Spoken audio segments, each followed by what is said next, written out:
My name is Mrs. Sneha Gauba, born in Punjab in a small city, Amritsar, as lecturer physics. My husband, Mr. V.K. Gauba, we both got married in 1965. Since he was posted in Delhi, I got myself transferred since I was working with the Haryana Education Department. We both are garden lovers.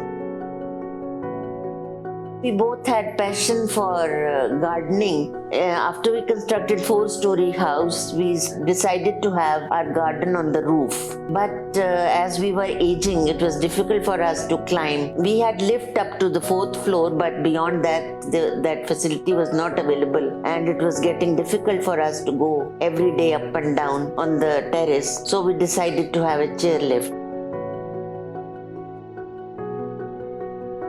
Since we were finding it difficult to go up there because of the use of stairs, and as we were aging, we were finding it difficult to go up and down. There was no other way of going up.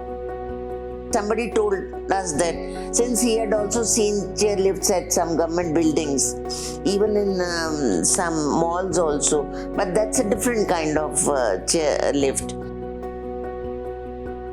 So we decided to install a chairlift so that it could make us comfortable to go up and down because of our passion for gardening. As he has said, whenever we have contacted the company, they have immediately responded and attended to any problem. That so far we never much faced any problem, but whenever we had a chance to contact the company, they immediately responded. We have recommended to a few who asked us about it.